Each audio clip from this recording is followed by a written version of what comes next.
Olá, bom dia, boa tarde, boa noite, você, meu amigo, minha amiga, que está em busca de mais informação sobre inovação e empreendedorismo, que está conosco aqui no canal Mentalidades Descomplicando a Inovação. E estamos agora na nossa série de descobrir um pouco mais sobre Israel e como Israel conseguiu se tornar uma nação empreendedora. E nesse episódio a gente vai conversar com o Pedro Muscati, que é o responsável pelo Mercas, pelo Centro de Empreendedorismo da Comunidade Judaica, que está funcionando na Hebraica, em São Paulo. Seja muito bem-vindo, Pedro. Obrigado pelo convite, um prazer aí poder contribuir.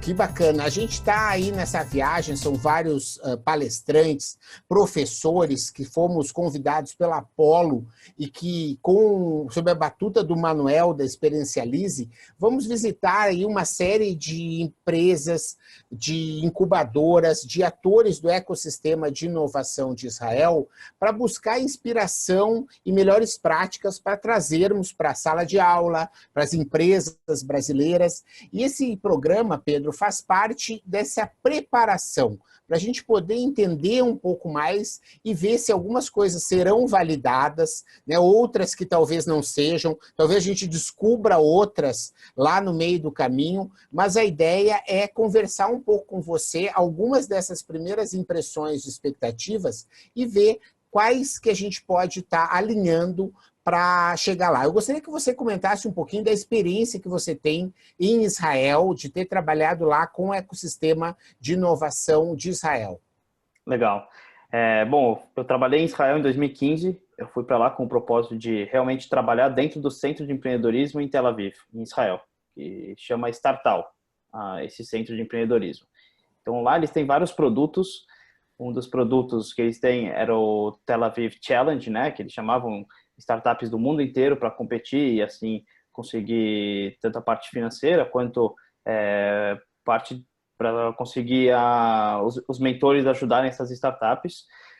Eu trabalhei especificamente em dois setores. O primeiro setor era o departamento internacional, então eu recebia delegações de empreendedores do mundo inteiro e levava para conhecer todo esse polo de inovação de Israel, né? Então levando para incubadora, para aceleradora, para venture capitals, para falar com investidores anjo, para falar com empreendedores, enfim, para conhecer um pouco do ecossistema empreendedor dentro de Israel. E trabalhei também em outra parte, que era os dois maiores eventos de inovação de Israel, que é o Tal Innovation Day e o DLD Delegation. Então foi uma experiência incrível.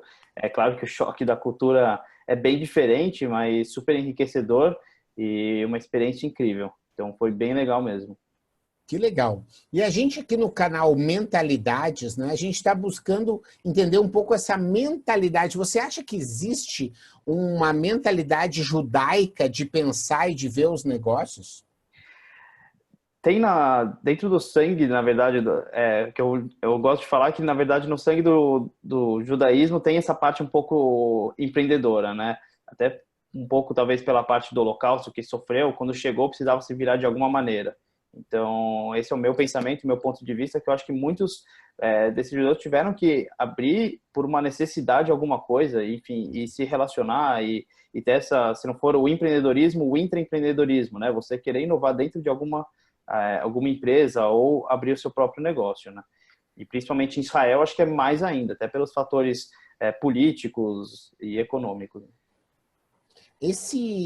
A gente pode chamar de que há um mindset de experimentação, né, de questionamento. A gente está usando hoje no roteiro desse podcast esse livro Nação Empreendedora, que ele é um livro muito bom, que mostra sobre esse fenômeno todo, como aconteceu, porém ele é um livro, de certa maneira, um pouco desatualizado, né? Ele não foi escrito agora, ele foi escrito já há muitos anos, né? Para vocês saberem, eu tenho a edição de junho de 2012, né, que foi quando eu li. Quer dizer, nesse mundo de tecnologia, de internet, essas coisas mudam muito.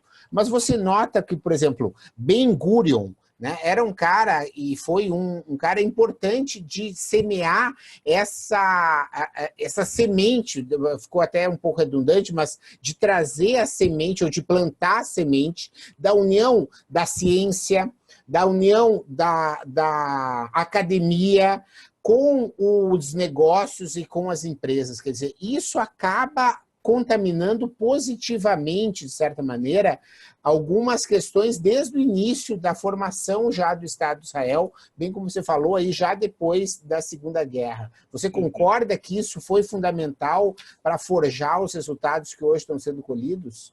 Concordo. O mais legal, na verdade, do Ben-Gurion, que todo mundo fala, né, é que, como ele foi o primeiro-ministro e tudo mais, ele, no Estatuto de Israel, né, lá atrás, está escrito que é um país democrático. Então, ele deixa isso muito claro, o que isso dá uma abertura para discussão. E não tem um certo e um errado, e sim a experimentação de você fazer uma coisa que é certa, aprender com o erro, enfim. Então, isso dá a possibilidade de você poder crescer, né? Então, isso é uma lição, assim, que eu vejo do Ben-Gurion bem interessante, de ser o país democrático. Você vê que é um país, na verdade, todo mundo acha que é religioso. Só que tem a maior parada gay do mundo, né? Que é em Tel Aviv. Então, você vê alguns fatores assim que você fala assim, putz, mas como assim? E realmente é uma discussão bem interessante para levar em consideração. Eu acho que essa parte aí da cultura judaica e como isso foi incorporado nos negócios, ela é fundamental. Tem algumas piadas, né? Tipo, de que o rabino chegou numa ilha e construiu 2 sinagogas. Uma para ele ir e outra para ele não ir. Né? Quer dizer, aquela coisa de que sempre é importante essa coisa da contradição. E isso vai aparecer depois, por exemplo, na história do Exército, que é um tema aí que a gente pode aprofundar, até podemos falar já um pouco agora, né, de ser algo que muitas, e principalmente os exércitos estrangeiros, se sentem até surpresos com o fato do Exército de Israel ser muito mais horizontalizado do que os demais, né? Do fato de você poder dizer não para o seu comandante, dizer, não, eu não concordo. Né, em que, em grande parte dos exércitos do mundo, o cara ficaria com muito medo de expor a sua opinião e que isso é considerado um ativo. Quer dizer, o judeu ser o cara que contesta, que discute, que está insatisfeito, eu tenho aqui várias frases que podem estar comprovando isso, é algo que traz, inclusive no exército, né, que é aí, eu acho que vale a pena você comentar e para o pessoal que ainda não conhece, mas eu só trazendo as informações, principalmente do livro, né? O fato de você ter, né, um exército que é obrigatório, quer dizer, todo mundo passa por isso, né? Uma coisa importante é o exército em que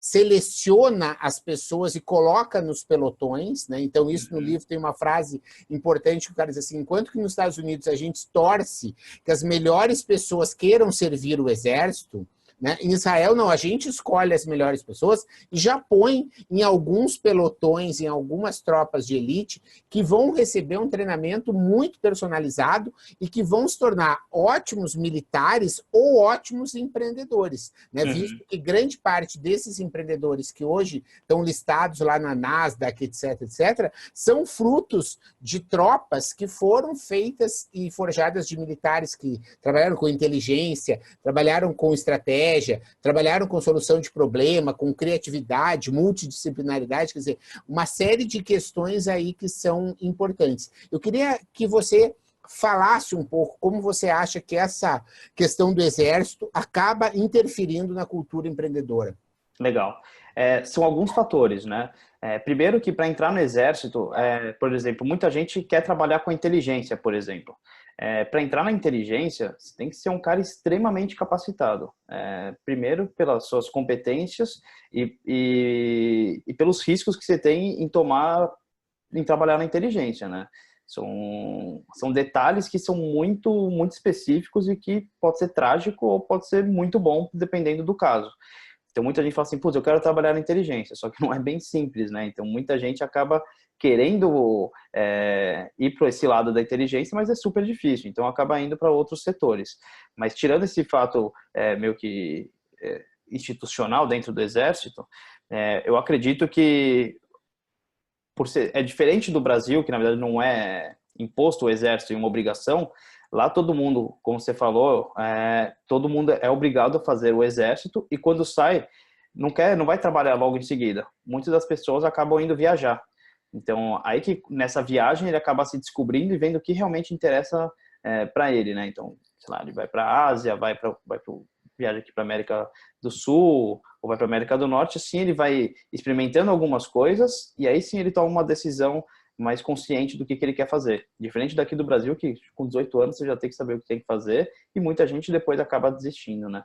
E essa parte do exército, na verdade, tem muitas outras questões que são extremamente importantes também, que é o fato de ter a responsabilidade. Então, muita gente vê muitos soldados andando com armas grandes lá em Israel e fala assim, nossa, é extremamente perigoso, só que ele só está preparado. Jamais ele vai atirar, uma pessoa do exército vai atirar sem ter certeza do que ele está fazendo. Então, essa parte da responsabilidade, da segurança, né, também, para dar segurança para o país como um todo, é extremamente importante. É um quarteirão que é super disputado entre todo mundo. Então, eles estão lá muito mais pela segurança do que por como posso dizer, do que por ser um país violento, digamos assim. Porque é um fato, se não andar com uma segurança, infelizmente vai acontecer uma guerra e é um fato, né? Não tem muito como fugir disso. Mas por ser esse mindset empreendedor, muitos dos soldados, quando saem do exército, depois que voltam da viagem, vê o mundo diferente e quando volta, realmente quer empreender. E aí tem os fatores do governo que também influenciam bastante, que ajudam esses empreendedores a abrir algumas startups também, tanto os israelenses, quanto uma pessoa que quer ir para Israel, né? Que tem a lei do retorno também, que chama Aliá, que é qualquer judeu em todo lugar do mundo, e não judeu, se tem algum avô judeu, enfim, tem algumas gerações que eles aceitam. Então, a partir dessas gerações, você pode voltar para Israel, e aí o governo te ajuda, tanto da lei do retorno para você ser um israelense, quanto se você quer abrir um negócio também, ele também te ajuda financeiramente em alguma coisa. Muito legal. Olha só algumas questões aí do Exército para a gente falar, né? E aí, antes só do Exército, essa história que você falou da parte da internacionalização dos viajantes, né?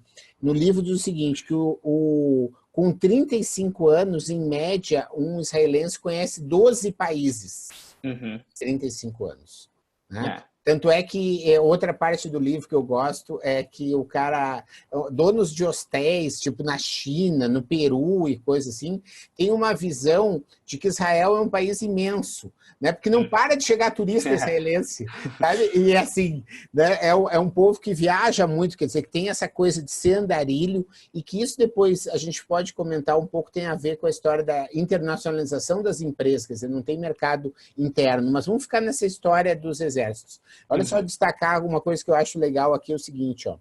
Os Estados Unidos tipicamente usam 4 ondas de aeronaves especializadas para concluir uma missão, uma patrulha de combate. Uma que ataca os sistemas antiaéreos, outra que é especializada em guerra eletrônica e geração de mapas, outra que finalmente tem os bombardeios e o outro que são os protetores lá da história, né? No método israelense, toda aeronave é multifuncional. Uhum. Eles não saem com essa formação de que cada uma tem a sua posição, né? É um jeito diferente, tudo totalmente empreendedor de se portar em campo, né? Exatamente. A outra coisa que, olha só, que o cara falou também no livro, que durante o treinamento militar, né, muitos pilotos de helicóptero sentiam dores nas costas, né? E o cara da tropa disse, resolvam. Uhum. É tipo assim, mas não é um problema militar, mas azar é um problema, entende? Uhum. Quer dizer, né? Resolve o problema. Como é que tu vai resolver uma cadeira diferente, uma coisa, né, diferente para resolver? Porque o problema é a dor nas costas. Não interessa se tu está aqui para brigar ou para defender, né? Tu tá aqui para resolver os problemas. Né? Sim. E uma coisa linka a outra, né? Porque você fala, tem essa internacionalização de muitos israelenses que viajam pelo mundo, e ao mesmo tempo complementando isso daí que você acabou de falar do exército, ai, fugiu a palavra. Multidisciplinariedade, assim, ou Isso. Iniciativa? Exatamente. Por ser esse país extremamente empreendedor, ele sai um pouco da zona de conforto, né? E um pouco de experimentar, e se falhar tudo bem, ele vai aprender com o erro. Diferente um pouco da cultura até brasileira, que não está acostumado muito a falhar e aprender com os erros, tem medo de falhar, né? E esse medo é uma pena, porque se aprende muito mais, na verdade, com os erros do que com os sucessos, né? Não, com certeza. Aqui quem acompanha o canal, né, a gente aqui fala muito de Lean Startup, de Design Thinking, de prototipação, né, de aprender com os erros. E a gente sabe que lá em Israel a história do linhas de financiamento e tudo no banco, né, quer dizer, quando você já quebrou a empresa, né, isso te dá um rating muitas vezes até positivo para conseguir Claro. novas linhas de crédito. E a outra coisa que eu vi também, mas não sei detalhes, é que o caso, entre aspas, de falência e coisas assim, as dívidas, elas têm formas super mais amigáveis de serem renegociadas, né, em que tu, tipo assim, dá, né, faliu o azar, parte para outra, né, não existe aquele caos e aquele trauma, né, em que normalmente está aliado aqui ao Brasil quando você tem um processo de decretar falência ou um modelo que não está. Você tem alguma experiência, conhece alguma história que poderia compartilhar nesse sentido, Pedro? Eu acho que é legal falar um pouco do Shai Agassi também, que até cita no livro bastante, do Shai Agassi, que é um empreendedor, na verdade, super reconhecido, que ele inventou os carros elétricos, os primeiros carros elétricos, né? Está bem no início do livro essa É, história, né? e é uma história incrível. Eu até vi um talk dele lá em Israel, quando eu estava lá, né, que eles fazem bastante eventos também, vários meetups que eles convidam as pessoas para assistir esses empreendedores de sucesso.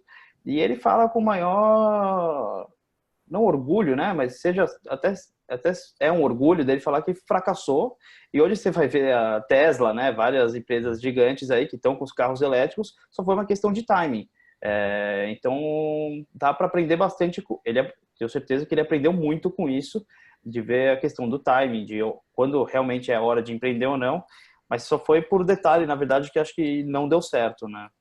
A empresa, porque era para ser a Better Place, era para ser uma das maiores empresas do mundo, como a Tesla. Só foi uma questão de tempo mesmo, eu acho. Mas essa história do timing, a gente sabe que, principalmente para tecnologias como essas, são questões muito importantes, mas você tem outras empresas aí israelenses que se tornaram líderes mundiais, desde o próprio ICQ, se você for ver, né? Que o Uhum. ICQ foi um dos primeiros grandes sucessos aí, o pessoal às vezes esquece, né? Que foi um negócio milionário comprado pelo AOL, né? Foi a maior negócio da internet até então, né? 407 milhões de dólares foi pago, né, pelo ICQ, e você tem empresas que estavam no time certo, como a Netafim, por exemplo, né, que foi Aham. criado dentro de um kibbutz. Daqui um pouco a gente vai falar um pouco sobre isso, né, mas o cara que virou líder em gotejamento na agricultura acaba tendo, e eu aqui dentro desse processo de preparação, botei Netafim aqui no Google e vi que no Brasil eles têm uma atuação super grande, né? Quer Uhum. dizer, e hoje eles estão presentes em mais de 60 países, né? E é Sim. uma empresa que começou em 1965, como eu falei, né, dentro de um kibbutz. Antes de entrar na história dos kibbutz, você gostaria de mais alguma coisa do exército que você gostaria de trabalhar? Porque eu acho que isso é importante. Outro dado do livro, o Talpiot, né, uma divisão, né, dentro da que eu estava falando lá da história das empresas, dos empreendedores que criam as empresas que estão na Nasdaq, subordinado ao DARPA, né, que é o referente, o similar ao DARPA nos Estados Unidos, o Departamento de Agência Americana, né, de pesquisas avançadas de defesa. O processo militar não é de 3 anos, como é para todos os homens, né, é de 9 anos. É.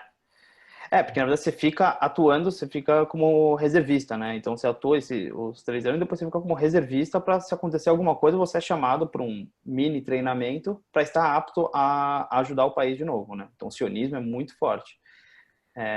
Mas falando um pouquinho da internacionalização de novo, como o ICQ e tal, é legal falar desse mindset também, empreendedor de lá, que tudo que eles lançam, eles já pensam em escalar, e já pensam em atingir o mundo inteiro, né? Não ficar somente em Israel, porque é um país com muita pouca gente, né? Então não tem como fazer, por exemplo, o Waze, que nasceu lá, ser um Waze para Israel. Não ia dar certo.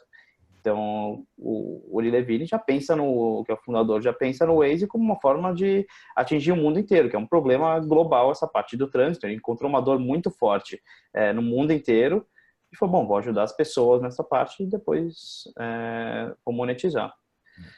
Uma frase do livro que corrobora com isso é o seguinte, né? Ao isolar Israel, seus adversários criaram, na verdade, um laboratório perfeito para testar novas ideias para o mundo. Uhum. Né? Quer dizer, então, o fato de exigir, né? E conta lá a história, por exemplo, na Intel, que era, na época, produzia 3/4 dos chips do mundo eram produzidos em Jerusalém. Uhum. Né? E eles contam essa história de que no meio da guerra, né, caíam mísseis e os caras ficaram liberados de trabalhar e mesmo assim mais de 70% dos funcionários apareciam todos os dias. Na época, no livro, se fala que a Intel era o maior empregador privado de Israel. Você sabe, eu tenho ideia de que grandes empresas que hoje são os maiores empregadores, Pedro? Não. Assim de cabeça eu não tenho. Por isso que vai ser legal. Quando o pessoal, eu vou perguntar lá, e aí o pessoal que vai estar me ouvindo e me seguindo na viagem vai ficar sabendo. Não se Legal. preocupa que Quero eu saber vou. também. Ah, legal. Então você pode acompanhar também. Olha só, vamos falar um pouquinho sobre esses kibbutzim, né? Que é Legal. o plural de kibbutz, né? Aham. Kibbutzim, plural de kibbutz. Uma forma de organização que foi criada para buscar formas de criar vilas, né, ou comunidades, vamos dizer, no meio do deserto. Tem histórias realmente muito interessantes dessa história aí dos kibbutz. Eu preciso achar aqui nas minhas anotações, né, quer dizer, mas você tem kibbutz aí que os caras começaram no meio do deserto mesmo, né, levando um ano para levar um cano de água, mais um ano para desanalisar, mais alguns anos para buscar e utilizar a água de uma forma mais criativa. Né? E aí vem essa história da Netafim e Sim. da possibilidade de se desenvolver na tecnologia de irrigação.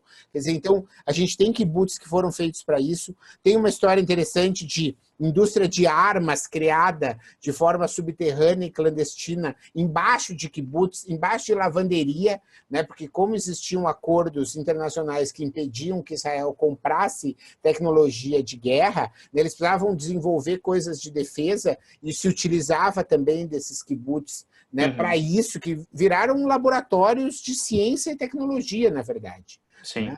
E você tem qual é o seu comentário com relação a isso? Você teve a oportunidade de visitar, por mais que eles tenham se transformando, existem alguns ainda aí em funcionamento. Queria ouvir um pouco o que você acha que essa experiência, né, que não foi tão, se você for ver, né, a história mostra aí que de 4% até 8% da população viveu em kibbutz, quer dizer, não é muita gente, mas ele se transformou num modelo que virou conhecido no mundo inteiro e que impactou muitas organizações, porque hoje você fala em colaboração, você fala em compartilhamento, o kibbutz você compartilhava tudo. Sim. Os filhos moravam juntos, a correspondência não tinha privacidade, o dinheiro, se você mesmo trabalhasse fora, você botava na caixinha única do kibbutz para dividir. Quer dizer, você tem aí uma hiperdemocracia e uma hipercompartilhamento, né, que por mais que ele não esteja vigente hoje, ele fica impregnado na cultura do povo. Né? Qual é a tua opinião sobre isso, Pedro? Eu tive a oportunidade de visitar 3 kibbutz, então foi bem legal, assim, foi uma experiência extremamente rica, porque é uma visão muito diferente, né? Você fala assim, putz, mas é um kibbutz, vai ficar nessa parte de socialismo e tal, e muito pelo contrário.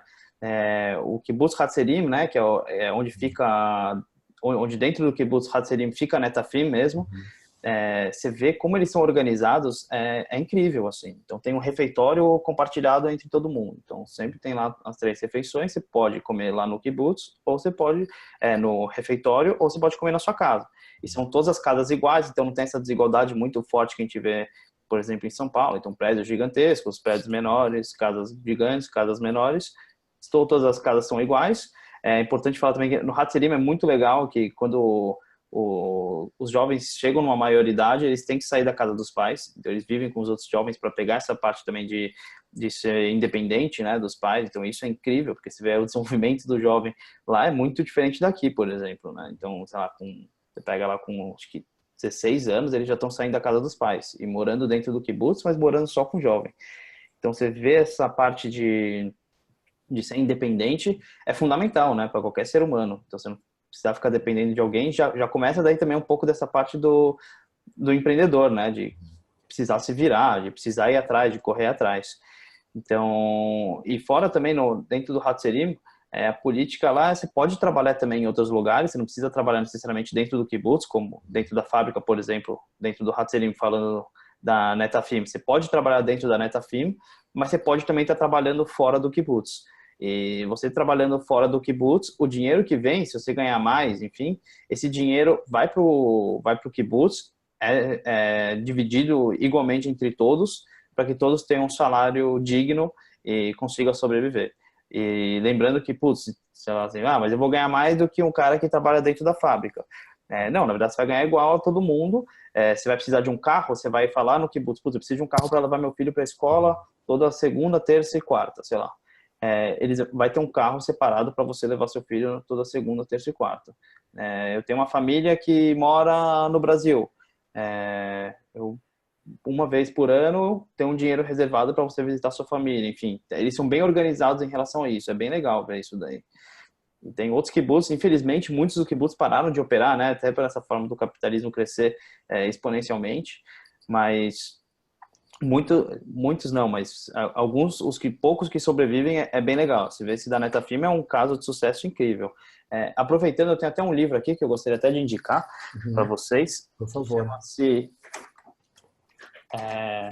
rapidão, senão vai cair todos os livros aqui. Chama Faça-se a Água. Fala toda a história do Seth Siegel. O Seth Siegel é um americano, mas que ele é um estudioso que ficou em Israel durante um tempo imerso aí, estudando essa parte, que fala a solução de Israel para o mundo com sede de água. Então pensa um país que é no meio do deserto, como que tem água? Aí você vê, lá eles têm mais água do que a gente aqui. Como é possível isso, né? Então eles foram atrás e criaram a dessalinização da água e patentearam isso, enfim. Então eles conseguem ter água, né? Por fato de uma sobrevivência, eles foram atrás e criaram você toma água lá de qualquer torneira, entendeu? É inacreditável mesmo. E existem essa coisa de aproveitar, né? Tem aqui no livro conta do kibbutz de Machab Sadi, no deserto de Negev, é isso? Eu não sei se é assim. Negev. Negev, né? Só conseguiram ter água quente e salina. Perceberam que o local era ideal para criar peixes de água quente. E aí, então, inverteu. Quer dizer, como não conseguiram trabalhar a água, descobriram uma forma de usar a água para gerar negócio. Quer dizer, me mostra bem essa história da criatividade, muitas vezes, e de não se abalar com essa história do tal do mimimi, né? Me parece assim que é uma coisa que está totalmente fora da cultura judaica, o mimimi. Quer dizer, não há muita desculpa para as coisas. Você concorda? Concordo totalmente. Concordo totalmente. Até dentro da Torá, né, tem muita discussão. Ó. A Torá, que é o livro sagrado dos judeus, ela é feita de uma maneira que se torna uma coisa para discutir. Então, tem muita gente que estuda, os ortodoxos ficam estudando muito tempo, não só ortodoxo, né, mas muita gente que quer estar um pouco mais por dentro da religião, vai lendo, que é o Guemará, né, que são os livros depois da Torá, que vão criando assuntos e debates, eles discutem direto, assim, podem ficar discutindo durante dias, entendeu? Um assunto específico, então não tem muito essa coisa autoritária de que é assim e pronto. Então, quer ir atrás, quer ver o porquê que acontece isso, e levar para discussão mesmo. Inclusive, a primeira entrevista que eu fiz para essa viagem foi com um amigo, Sérgio Storch, que é um judeu bem de esquerda, né? E que o pessoal diz, mas tu vai trazer um cara assim, tu vai lá para ver negócio. Eu digo, não, é porque eu sei que é da cultura judaica valorizar a divergência. Né? Então, eu quis trazer uma visão primeira que, como a gente sabe que quando a gente vai visitar uma visita técnica, né, o governo, as empresas, elas querem te apresentar sempre o lado bom de tudo, né? É algo normal. Né?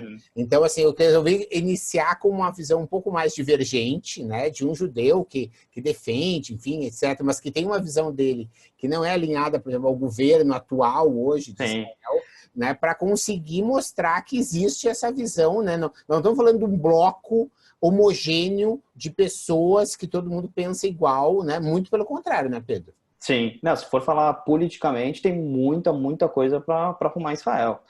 Isso com todas as letras, assim, não é nada perfeito. Enfim, a terra da Palestina, enfim, tem muita coisa que tem que ser debatida assim. E o Bibi, por exemplo, que é totalmente extrema-direita, que você vê tá super aliado ao Bolsonaro e tal, chega a ser um conflito, assim, né? E todos os líderes de esquerda ficam um pouco receosos. Se for ver, tem grupos no Facebook gigantes que é falando justamente para entrar nesse lado da democracia judaica, que tá tendo um poder, tá tendo uma voz, né? O que era uma coisa sempre imposta e sempre visando para um lado, estão começando a não ser, como posso E dizer, você concorda com uma afirmação de que mesmo frente a essas divergências políticas e tudo, os negócios não param, né? Quer dizer, parece que isso há um certo consenso, não é? Sim. Não para, assim, são coisas diferentes. Uma coisa eles estão lutando pela segurança, né? E pela e como fazer um país mais justo desse lado da esquerda, e tem um outro lado que é da extrema direita e fala assim, cara, a gente quer sobreviver, então se vier alguém tem que matar, né? Tem essa visão, que é uma pena, né? Mas guerra lá sempre acho que não tem como, eu não vejo uma solução assim fácil, né? No curto prazo, né? Não Não é são nada questões. trivial. Não, com certeza. Me diga uma coisa, e você acha que a gente falar um pouquinho de cultura startup e fazendo uma relação do trabalho que você está fazendo lá na Mercas, né, no Centro de Empreendedorismo da Comunidade Judaica aqui em São Paulo, você acha que os judeus que estão empreendendo lá com você, que estão frequentando o seu ambiente, eles conseguem trazer um pouco desse mindset do tipo de sem mimimi, né, querendo unir ciência com tecnologia, tendo resiliência de aprender com os erros? Você acha que essas características elas podem ser encontradas também nos judeus brasileiros que estão empreendendo nesse mundo de novos negócios? Eu acho que sim, mas a gente tem uma cultura muito enraizada aqui no Brasil, né? Então é um pouco difícil você sair dessa zona e enxergar de outro lugar, né? Como o pessoal lá de Israel. Eles já nascem assim, eles já nascem pensando que já tem que escalar, por exemplo. Aqui no Brasil a gente tem um mercado que tem que ser explorado demais, então é um pouco diferente, né? Não tem como ser igual. Mas a gente traz visões, a gente faz vários eventos trazendo startups de Israel para cá, quando vem alguma startup para cá, como o Mercado é de 3 instituições judaicas, né, que é da Hebraica, da CIP e do Fundo Comunitário. Quando vem alguma startup, por exemplo, pelo Fundo Comunitário, a gente consegue fazer um evento com eles para gerar esse networking internacional, né? Então, a gente vai criar um programa de aceleração agora também, que parte do programa de aceleração vai ter uma imersão em Israel, para que eles tenham esse mindset um pouco diferente e sintam na pele, né, como é que pode ser feito. Legal, eu queria, para a gente até encaminhar um pouco já para o final aí, para os nossos leitores, ouvintes, sabem que a gente não tenta prorrogar muito tempo, né? Usar os tempos deles da melhor maneira possível. Falar um pouco sobre a questão do capital de risco e dessa cultura de investimento, né? Porque isso é algo fundamental. Se você for ver, né, logo em 91, quer dizer, a gente está em 2019, fazem aí quase 30 anos, vão fazer 28 anos, o governo já tinha 24 incubadoras tecnológicas para trabalhar e atender cientistas e desenvolver. Depois, em 92, cria 10 novos fundos de capital de risco, em que o governo dá uma grana e o investidor bota a grana também, e esse fundo duplica de tamanho, quer dizer, né, o governo coloca o dinheiro que a iniciativa privada colocar e depois, se o fundo der certo, o governo facilita até a venda, o exit deles. Quer dizer, qual é a visão que você vê disso, da importância disso hoje e essa experiência recente que você teve lá em Israel? Quer dizer, isso continua acontecendo? Tem dinheiro disponível? Está aquecido o mercado de capital de risco nas startups em Israel? Tá aquecido, até porque deve ter muita relação com, enfim, com os Estados Unidos, tem vários fundos relacionados com os Estados Unidos e tal, que é diferente do Brasil, que para entrar no Brasil, enfim, a questão de imposto e tudo mais dificulta essas entradas, né? Pelo menos a minha visão. E essa parte do erro, né? a credibilidade que o empreendedor israelense tem talvez seja um pouco maior do que do brasileiro, né? Até por essa questão de sair um pouco da zona de conforto, de saber exatamente o que está fazendo e ter os cases de sucesso, né? Então, só pelos cases, talvez muitos unicórnios, por exemplo, lá de Israel, o pessoal já, por ser israelense, já abre o olho e fala assim, opa, pode ser que tenha mais chance, mas eu discordo um pouco disso, né? Eu acredito que seja muito mais por uma questão de time, que essa é a primeira coisa que as pessoas, que os investidores, pelo menos os investidores anjo, olham. Depois, quando vai para VC e tal, vê a questão do track record mesmo, para ver quanto que essa startup evoluiu durante os últimos tempos e como que se desenvolveu e cresceu. Mas há, sem dúvida, né, para as grandes empresas, como a gente já citou a Intel, né, e a gente pode citar a Microsoft, né, o próprio Google, né, muita gente não sabe que o próprio Google sugere, né, que é essa questão de você botar algumas letras, né, e ele completar as palavras, foi algo desenvolvido pela equipe de tecnologia, né, do Google de Israel, né, o Google é apaixonado pelas unidades de pesquisa e desenvolvimento que ela mantém em Israel, assim como grandes e quase todas as empresas de tecnologia hoje do mundo detêm centros de pesquisa e desenvolvimento, né, em Tel Aviv, principalmente, não é, Pedro? Sim, sim.